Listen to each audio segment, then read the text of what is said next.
درود برای بچه. این صندلی گیمینگی که پشت سر من میبینید و من خریدم، نه درستش کردم و این صندلی رو با لوازم دور ریختنی درست کردم که داخل خونه داشتیم.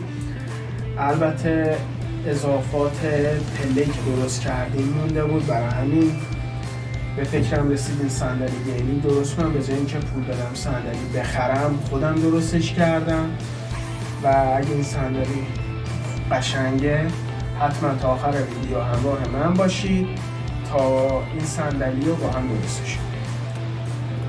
پس لایک، ساب و کامنت یادتون نره و اگر از این فیلم رو دوست دارید حتما داخل کامنت رو بگید.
همونطور که میبینید آتش سوزی شده، خاکرها در حال سوختن.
دوستان برای رو موبیلیا که اینجا هست میخوایم روی بچسبونیمش، حتما باید با فرز خطیش کنیم که چسبندگیش بهتر باشه. و اینکه الان سرا فرز تو برق بود، برق رفت، مجبور شدیم از دستگاه جنراتور تبدیل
دوستان سلام. برای آهن‌های زیر صندلی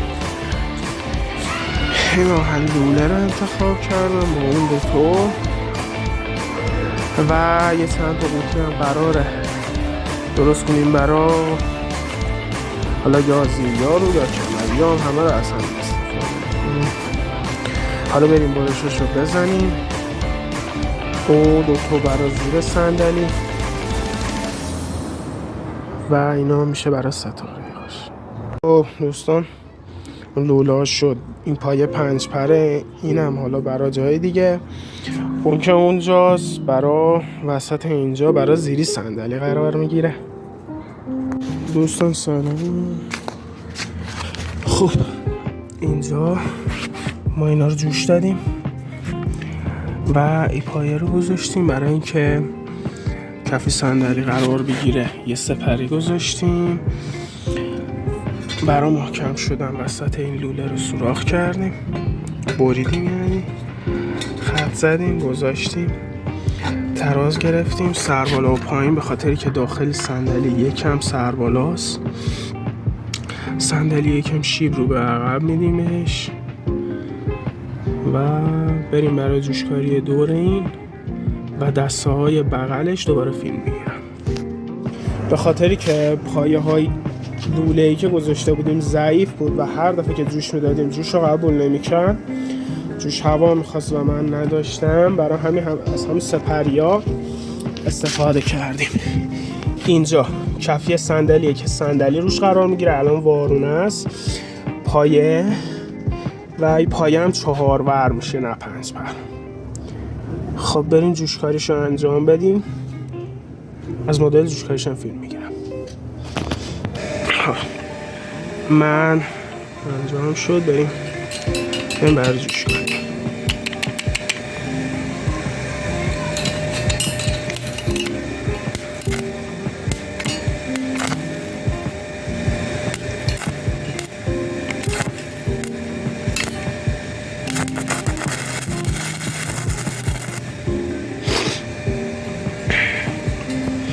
یه خالجوش این طرف، یه خالجوش هم این طرف.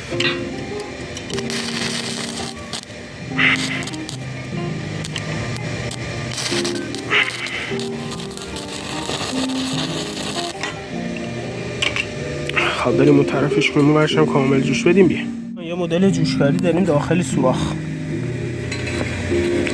بریم اون طرفش رو دادیم، این طرف هم دادیم.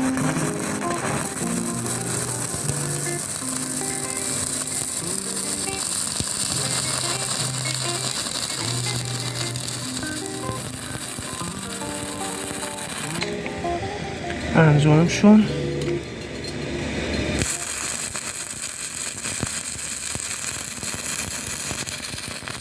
قلم جوش که خوب باشه، دستگاه جوش هم که خوب باشه. چش کردم خدا.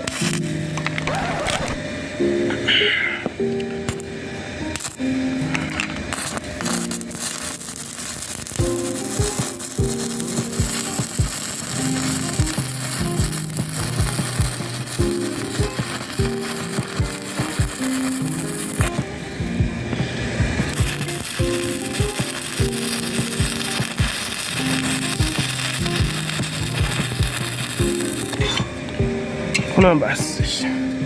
بریم اون ورقای اون طرفش هم برای این ور که اینجوری باشه و این طرف این ور از اون سپری از وسط نصفش کنیم بندازیمش این طرف و اون طرف. بریم اونم جوش بدیم.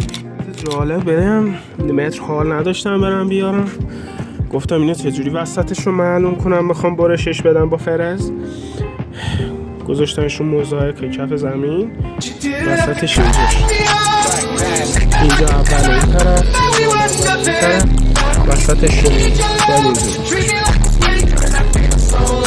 جالب.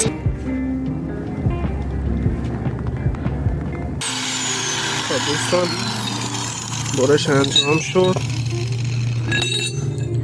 بریم بزنیمش بغل اونجا، اونم میره اون طرفش، بریم جوشش بدیم و بیایم بدیم.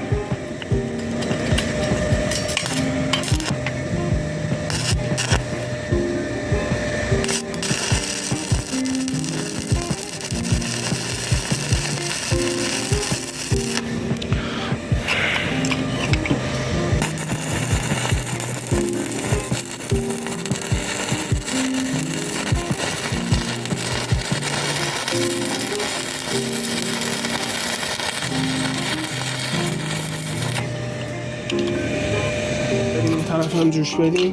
دستگاه جوش روشن، منفی وصل و بریم جوشکاریش انجام بدیم.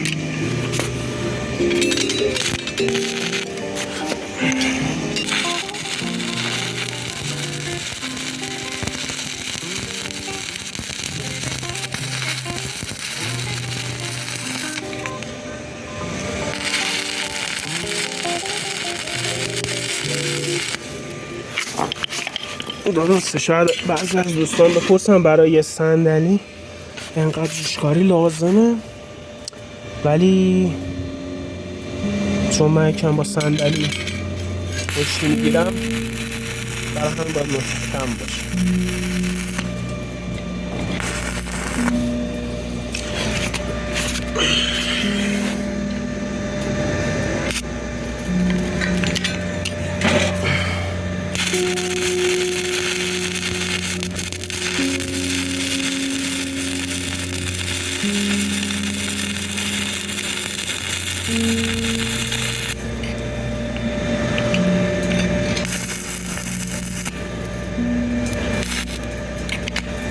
خب بریم اون طرفشون جوشکاری کنیم و مثل این بالا با فرست سابش بدیم و تمام بریم رنگش کنیم. خب جوشکاری روی اینجا هم انجام شد و تمام، اصلا نیاز به صافکاری با فرز اینا هم نداره. جوشکاری تمام. کفی صندلی اینایی که میبینین این طرف ازش زده بیرون و اون طرف جا دسته هایی که میاد بالا و دسته روشون قرار میگیره. بریم قوطی های دسته رو ببریم از روی این پله و اندازش اینجا که خودی صندلیه، باید از اینجا صندلی و نشیمنگاه که میاد بالا بیشتر باشه. خب من ببینم چند سانته. بر اساس اندازه گیری که کردم مبل داخل خونه 30 سانت از جایی که میشینیم و دستش فاصله داره. این خودش هم ارتفاع صندلی 24-5 سانته. 30 سانت میایم بالاتر، تقریبا 50 سانت ما لازم داریم. چون یکم هم صندلی نشیمنگاهش به خاطر که میشینیم روش پایین میره، 50 سانت بیشتر ما لازم نداریم. خب بریم قوطی های 50 سانتی رو ببریم. آبیه. خب همه الان برش 50 سانتی انجام شد، ولی یه فاجعه رخ داد. صفحه فرز منفجر شد، بعد یه قابل استفاده نیست. بریم که تعویضش کنیم. خب صفحه تعویض شد، بریم که برش دوم 50 سانتی انجام بدیم. امیدوارم که بعد از ساخت این صندلی تا آخرش جون سالم به در زنده بود. بریم برش دوم بزنیم. این هم 2 تا لوله 50 سانتی برای دسته های صندلی. بریم جوشکاری انجام بدیم. خب ما اینا رو خال جوشش رو زدیم، یه همچین حالتی میگیره، ولی شما فکر میکنید دیوار کشید، ولی به خاطری که کفیه صندلیش بلنده به نظر میاد. حالا اگه بلندم بود دوباره بعداً کوتاهش میکنم. کفی رو قرار دادیم، باید بریم دسته ها رو گوشی پوکی بریم دسته ها رو قرار بدیم رو صندلی و اندازه بگیریم که ببینیم چقدر لازمه اینا برش بخوره و بیاد پایین. چقدر لازم برش بخوره. بریم بیام. خب حالا برش داشتیم صندلی و اینکه اینجایی که گذاشتیم اندازه‌ایه که دست روش قرار میگیره. پس یکم ما میایم پایین تر و برش زیری تخته انجام میشه. بریم برش این طرف رو بزنیم بیایم. خب اینم برش خورد، اینقدر کوتاه میشه، اون طرف هم همینقدر کوتاه میشه. بریم اون طرف هم برش بزنیم. برش دومی هم انجام شد، همینطور که میبینید در یه راستا قرار گرفتن. حالا بریم کفی دسته ها رو بذاریم، یه تستش بکنیم و بیایم. برای اینکه دسته های صندلی روی اونا قرار بگیره کفی لازم داره که پیچ بشه به دستگیره و این نبشی رو ما از وسط برش میدیم و اندازه تقریبا اینقدر از وسط برشش میدیم که نصفش برای اون طرف نصفش برای این طرف. بریم برشش رو انجام بدیم. بیم نبشی برش خورد از وسط به 2 تا تیغه تبدیل شد. الان داغه. اینا کفی رو اینجا میشینه، به جوش میخوره و دسته رو پیچ میکنیم. اینجا به این صورت در میاد و دستگیرها روش قرار میگیره. بریم حالا برای ادامه. تقریبا پایان جوشکاری کفی های صندلی این میشه که دسته ها اینجوری روش قرار میگیره.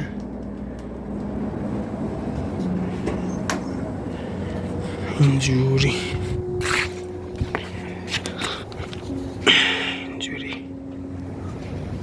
میره زیر خود صندلی. پایه اون دسته. فعلا بریم ادامه. این دوتا هم که اینجا جوش دادم عقبیه برای کمک میره داخلش و اون جلویی هم یه میله یا قوطی میخوره داخلش، میاد بالا برای پشت صندلی و کمک مورب به اون وصل میشه. و اینکه اینا رو من پیچ کرده بودم به زیری صندلی و این پده که میبینید اینا پده رو آب میکردم میریختم اینجا که حرارت به خودی صندلی نرسه. این تا اینجای کار کف صندلی کارش تموم شد و اینکه فقط قوطی میخوایم برای پشتی. اینم قوطی که بریده شد باید کوتاه شه. مکانیزمش اینجوریه که اینجوری قرار میگیره تقریبا. حالا باید مثل اون پایینی ها به این بالایی هم جوش بدیم. بریم بیایم. پشت صندلی هم انجام شد. اینا با پیچ و این بالایش هم برای تاج صندلی.